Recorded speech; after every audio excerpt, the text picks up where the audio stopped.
5 декабря 2003 года жители маленького рабочего поселка Северомуйск в Бурятии с нетерпением ждали прибытия, казалось бы, обычного грузового состава. А вместе с ними его 26 лет ожидала вся страна. Все произошло скромно и даже немного буднично. Поезд проехал станцию и вошел в портал. Так открылось сквозное движение по Северомуйскому тоннелю. Только теперь Байкало-Амурская магистраль наконец начала работать в полную силу.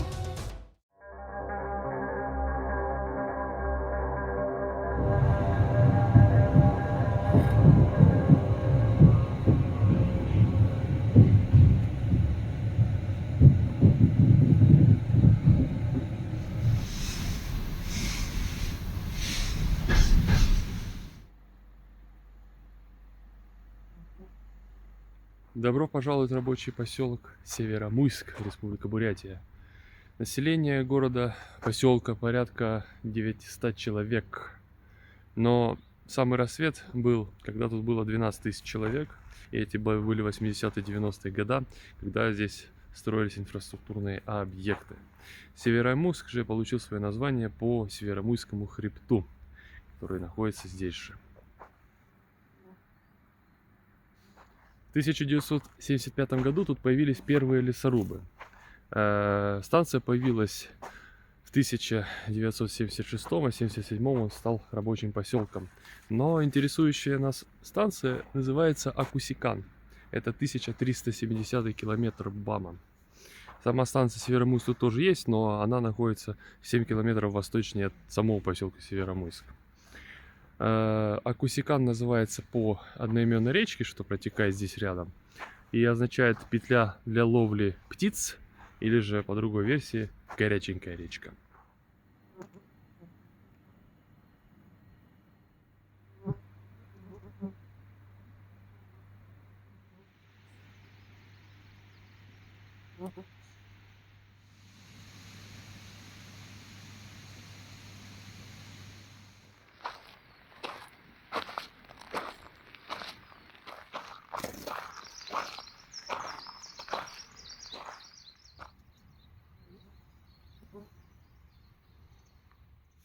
Примерно в 1 километре от станции Акусикан находится Северомуйский тоннель.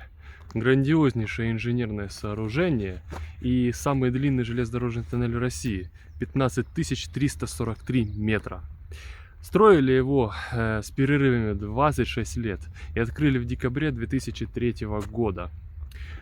Конечно, со строительной точки зрения это был просто полный ад. Потому что 4 тектонических разлома с шириной разломов там, от 5 до 900 метров, радиоактивный радон, там, термальные источники, воды, плывуны и все в таком духе. Но построить тоннель — это еще одно, его нужно эксплуатировать.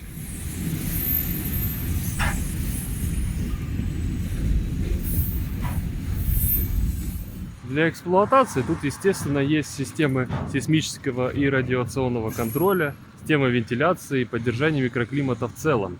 И также на входах в порталы и восточный и западный находятся створки, которые открываются перед тем, как должен проехать поезд. После этого они закрываются.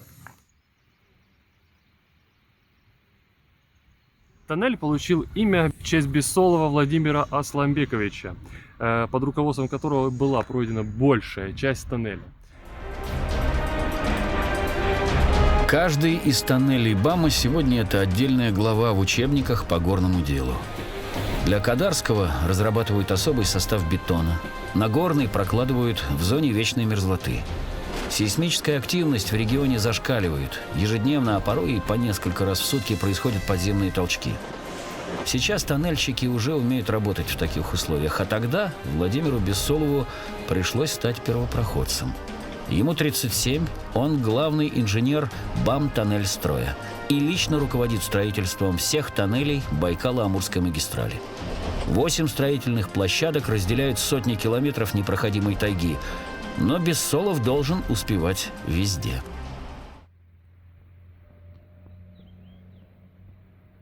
В 2003 году был установлен памятник. в честь такого подвига. Стоит сказать, что аварии и, в принципе, происшествия унесли 57 жизней при строительстве этого тоннеля.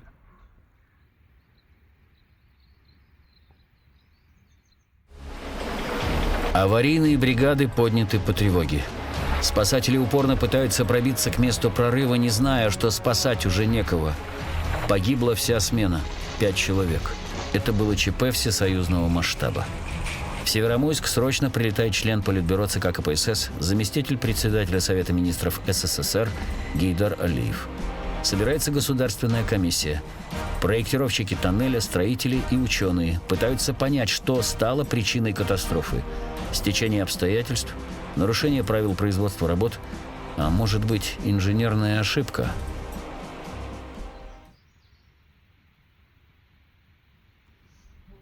Поселок Северомуйск был основан для строительства этого тоннеля. Если Северомуйск все еще жив, хоть и сильно уменьшился в размерах, то поселок Тоннельный, который был с другой стороны тоннеля у западного портала и служил для той же цели, был упразднен, более не существует.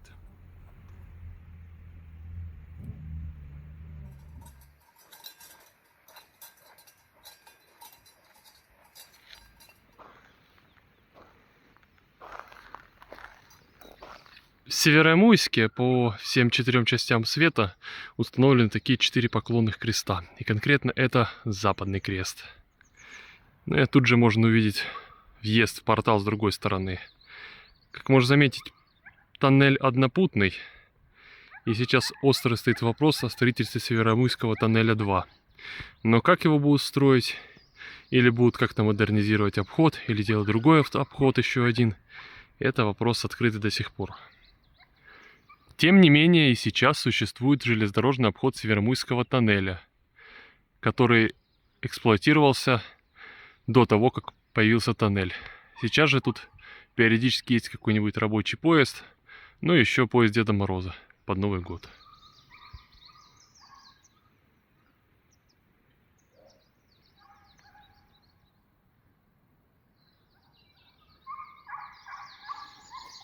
Кстати, вот это мы... что-то наподобие трассы вышли, пожалуй, автомобильный.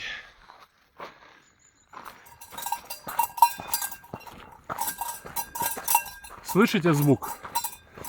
Это чтоб спокойнее было.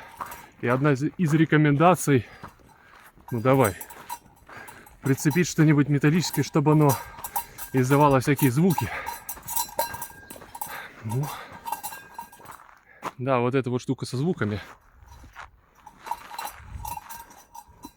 нужна для того, чтобы создавать неестественные звуки, которые могут отпугивать кое-кого достаточно большого и опасного, которые уже водятся в этих местах, если вы понимаете, о ком я. По поводу железнодорожного обхода. Первый обход был построен в 82-83 годах и имел существенные недостатки. И главный из них это был, конечно же, его уклон, который в некоторых местах достигал 40 метров на километр, что очень много. Грузовые поезда разъединяли и по несколько вагонов перевозили. Пассажирским же поездам было вообще запрещено проезжать здесь. Длина его была чуть более 24 километров. Но после того, как стало ясно, что тоннель будут строить долго, этот обход разобрали. Позднее, в 85-89 годах, был построен второй железнодорожный обход, который существует и по сей день. Длина его 64 километра. Но по допустимому уклону он все так же слишком крутой. Местами достигает он уклона 18 метров на километр при максимально допустимых 12,5. Сейчас он эксплуатируется достаточно ограниченно. Только, как я говорил ранее, рабочие поезда, да какой-нибудь там поезд Деда Мороза. Ну, еще, может быть, что-нибудь по мелочи. Основное все через тоннель.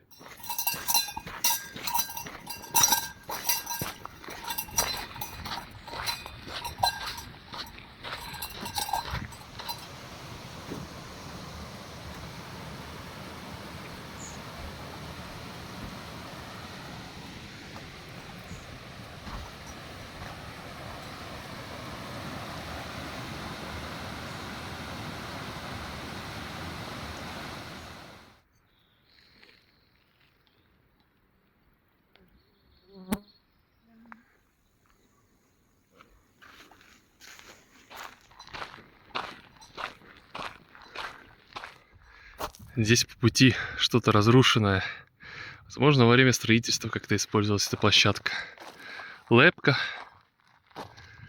Такие вот виды. И какое-то здание, обнесенное колючей проволокой.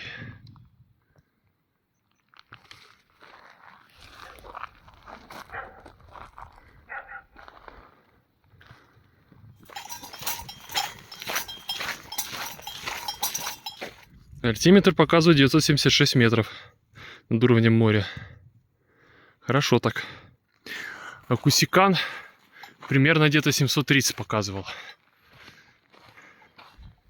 1006 метров.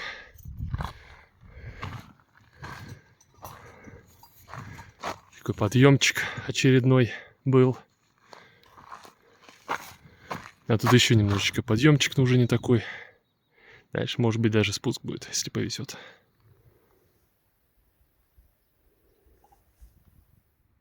1024 метра. И вот такая красота.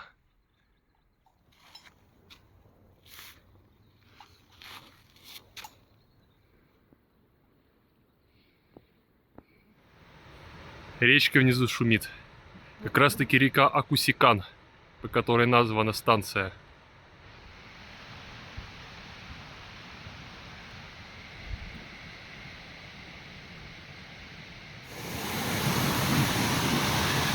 Вот удалось спуститься немножко к реке Акусикан. Весьма шумная горная речка. И обалдеть, какая холодная. Впрочем, неудивительно, там он сверху даже видно ледники. Видимо, откуда-то оттуда и течет.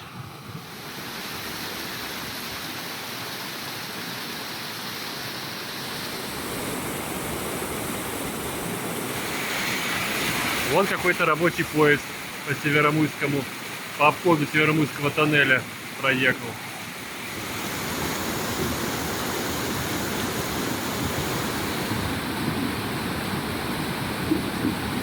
Нарисовался тут весьма любопытный феномен. Даже вот по карте гляну, тут есть такая дорога, можно сказать, трасса, которая выделена оранжевым цветом. И действительно, вот она такая, гораздо более широкая. И грейдеры как будто по ней работают. И даже иногда по ней ездят машины. Но из всех встреченных машин это были только загруженные какие-нибудь грузовики типа МАЗ. В то же время здесь вот есть еще вот такая дорога. Она гораздо более узенькая и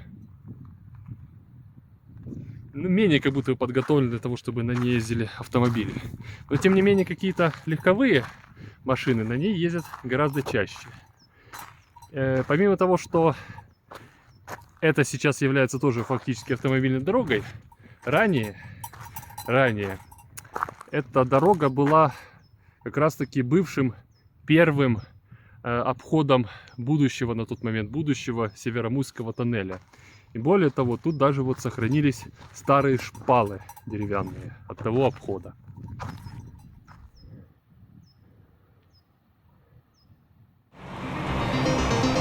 Пока тоннель строится, через хребет прокладывают обходной путь. Это извилистая горная дорога с множеством крутых подъемов и спусков. Тяжелые грузовые составы по ней приходится пропускать по частям, с малой скоростью. Проводить пассажирские поезда и вовсе запрещено, слишком опасно. И все же этот временный обход позволяет открыть сквозное движение по Байкало-Амурской магистрали. 1 октября 1984 года стройка века закончилась. Но проходка Северомуйского тоннеля продолжалась. Сначала путь шел по как раз таки, назовем так, трассе. Теперь же сворачиваем как раз на бывший железнодорожный обход, потому что трасса идет чуть-чуть более витиевато, а железнодорожный обход, бывший железнодорожный обход идет более прямо.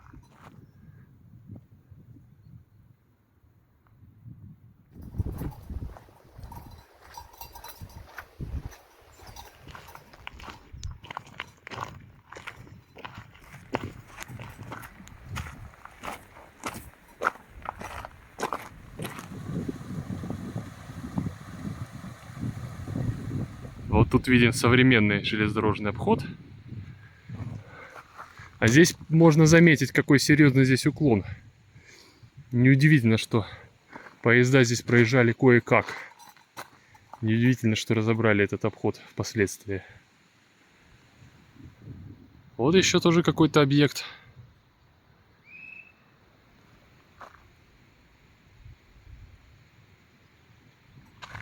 Светофор с прошлых времен. На фоне такой горы, на которой даже снег еще лежит.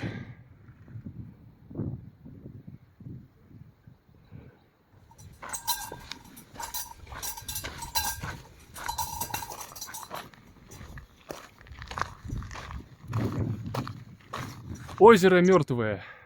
Вполне себе такое, не знаю, можно считать высокогорным. 1115 метров все-таки.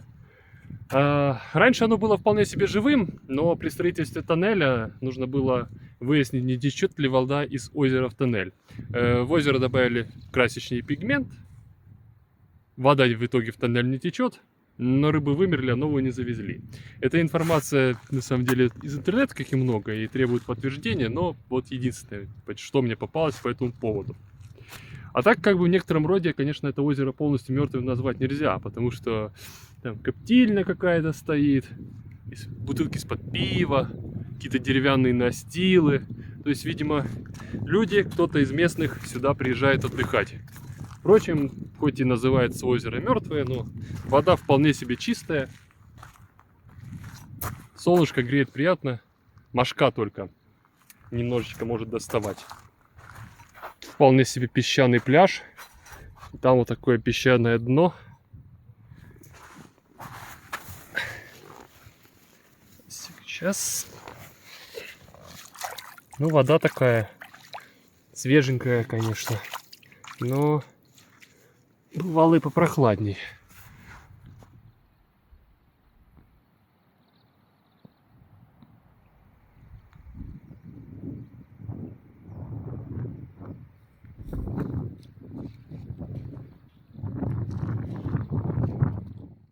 Понять, что же именно произошло на западном участке тоннеля, помогла космическая съемка. Только на спутниковых снимках геологи увидели, трассу тоннеля пересекают 4 тектонических разлома, в которые поступала вода из большого подземного озера. В один из этих разломов и угодили проходчики. Любопытно, сколько уже путь идет, и никого пешим не встречено. А вот впереди некий мужик идет. И он тоже идет пешком. Удивительно. Вот и подошли мы к действующему обходу.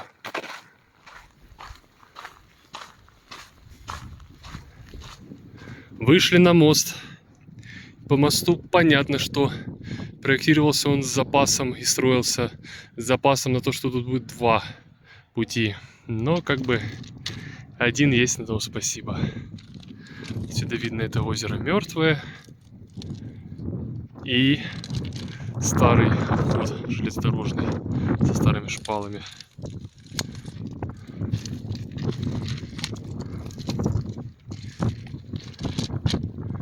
Теперь туда.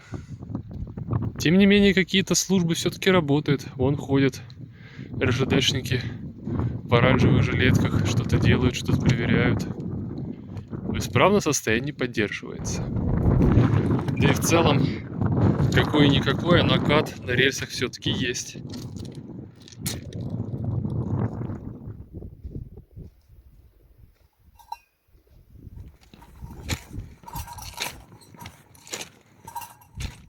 Весьма занимательно. На шпалах прям выбита Восточно-Сибирская железная дорога, ВСЖД.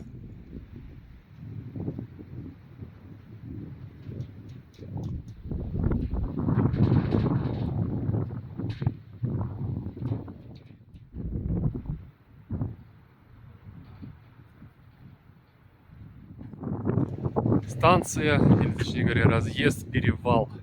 Здесь на Северомуйском обходе.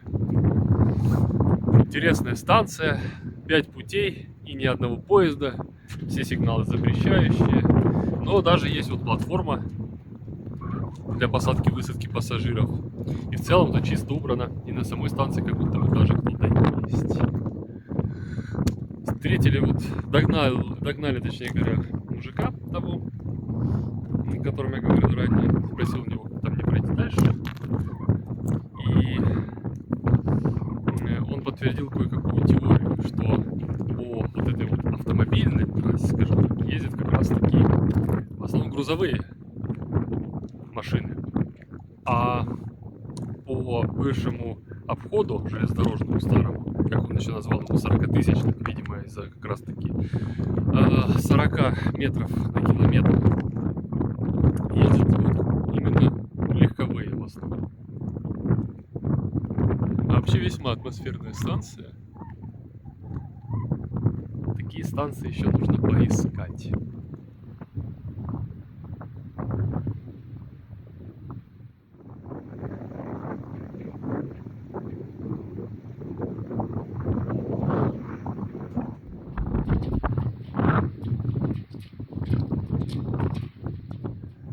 Хорошо тут, но привал сделан, чай выпит. Нужно идти дальше.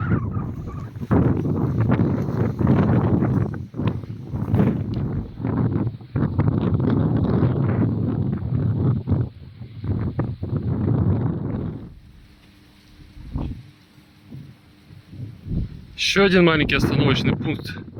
26-й километр. И весь остановочный пункт. Но это, видимо, нужно для работника вот этой вот подстанции.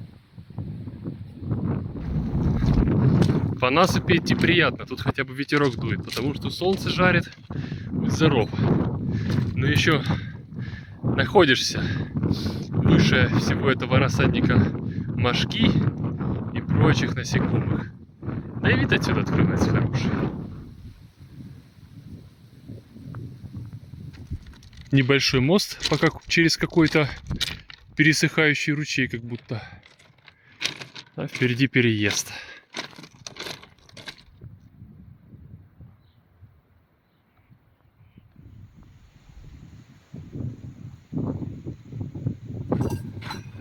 Сошли со входа, перейдем по трассе. Наткнулись на такую вот стеллу, что здесь ствол, который использовался при строительстве Северомуйского тоннеля.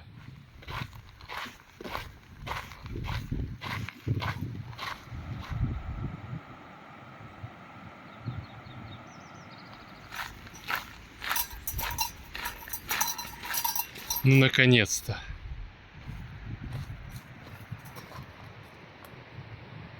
Тот самый чертов мост. А здесь же есть подъем на сам мост с дороги. И это замечательно.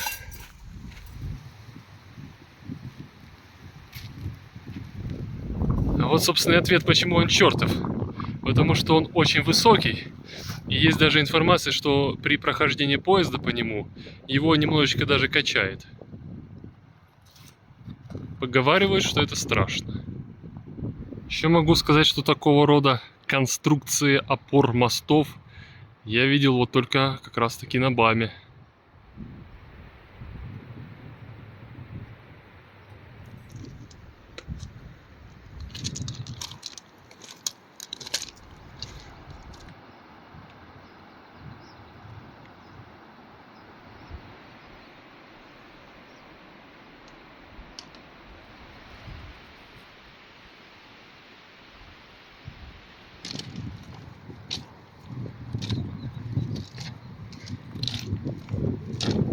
Название чертов мост, это, конечно же, уже из народа пошло.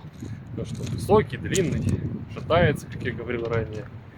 Длина его 360 метров, высота 35. И проходит он над рекой Идегид. По этимологии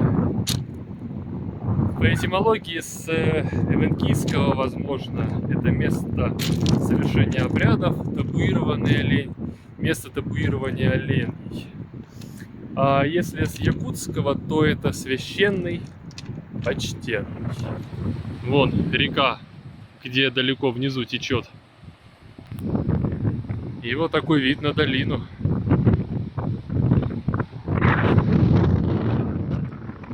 Ну и с другой стороны.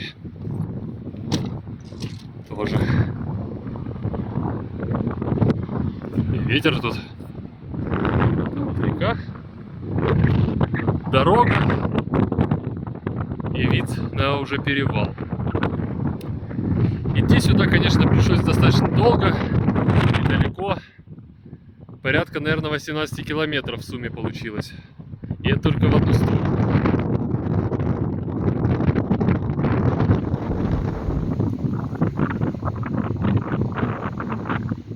На некоторых фотографиях и на некоторых видео раньше видел, что эти будки были открыты.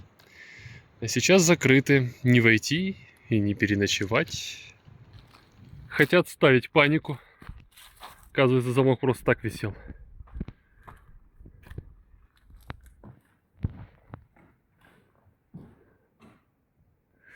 Надеюсь, мне железнодорожники за это не скажут что-нибудь плохого.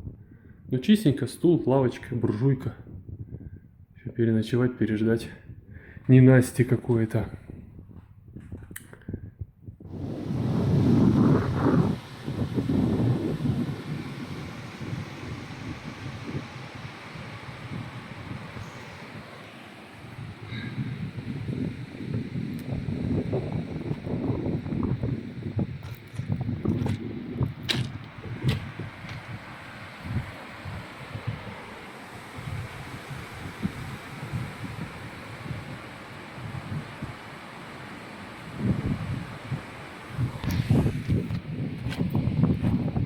Ну что ж, пора возвращаться обратно.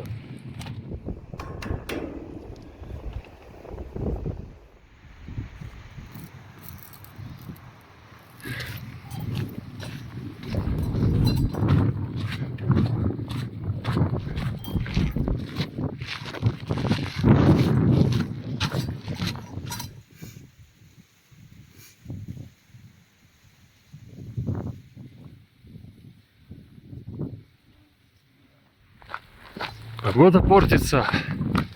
Дождик немножко идет. Пока немножко. Ну все, ну капец. В общем, прошел прям ливень стеной. Там он темное все. Тут вот реки. В дождевике и в накидке. Но не особо это помогло. Просто стена, которая вот в момент кончилась. Идет. И все, нету. Вечер, как говорится, перестал быть томным.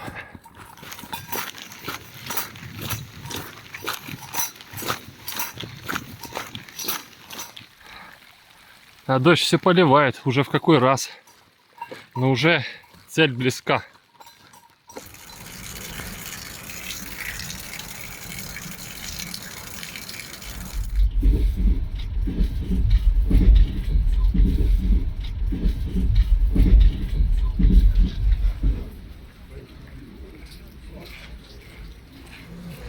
Неожиданно, но добро пожаловать в Оксимо, Республика Бурятия. Население примерно 7600 человек.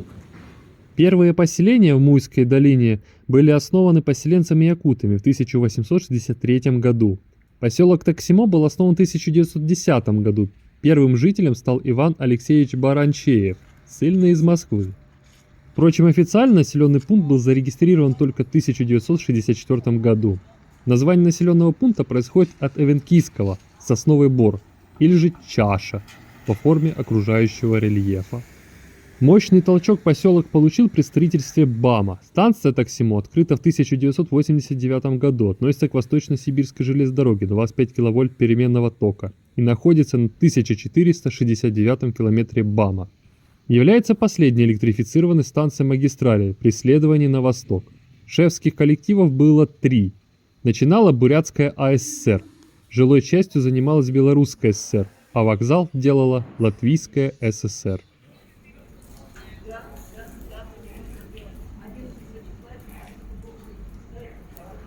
Решил поснимать внутри вокзала. С одной стороны, чуть с одного ракурса чуть-чуть получилось, а с другого ракурса сказали, видеосъемка запрещена. Видать, не привыкли к людям селфи-палкой тут из камеры. Наверное. Отличительной достопримечательностью города является памятник самолет АНТ-4. В память о погибших при изысканиях трассы БАМа летчиках, геологах и изыскателях. Памятник – уменьшенный макет 1:2 самолета АНТ-4, он же ТБ-1. В частности, на таких двух самолетах в 30-е годы проводили аэрофотосъемку местности с целью изыскания трассы будущей магистрали. Оба потерпели крушение в 1940-м. В первом случае погибли все находившиеся на борту, во втором случае, хоть и с травмами, но все выжили. Памятник установлен в 1994 году. ПГТ же стоит на реке Муя. Из эвенкийского «му» означает «вода». Итак, вот так вот у меня прошла эмоциональная поездка в сторону Северомуйска. Немножечко так всему. Ну, конечно, больше эмоций, это, конечно, Северомуйск. Ну и то, сам Северомуйск не удалось посмотреть, но был осмотрен этот обход Северомуйского тоннеля, вход в тоннель, конечно же, чертов мост. Это, конечно, было весьма интересно, познавательно, но далеко. А еще что могу добавить, так это то, что там фактически существуют две автомобильные дороги вот в сторону моста, через перевал, да. Это, собственно, непосредственно автомобильная трасса и старый обход разобранный. И водители ездят то тут, то там. И поймать хоть какую-нибудь машину, застопить ее, это просто вообще что-то невозможно. Потому что в итоге не получилось. Потому что идешь по одной дороге, они едут по другой. Выходишь на ту дорогу, почему-то начинают ехать на первой дороге. И более того, если кто-нибудь едет по твоей дороге, так едут обязательно навстречу. Это прям какой-то ужас был. То есть пришлось оттарабанить пешком туда и пешком обратно. И в итоге примерно 38 километров сегодня было пройдено. Это, конечно, прям существенно весьма.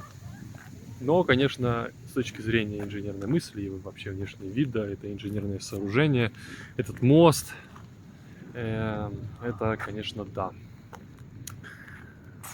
Ну и немножко так всему, совсем немножко. Ладно, мне пора дальше.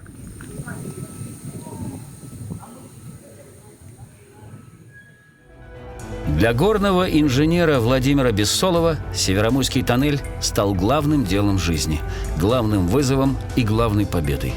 Сегодня этот тоннель носит его имя.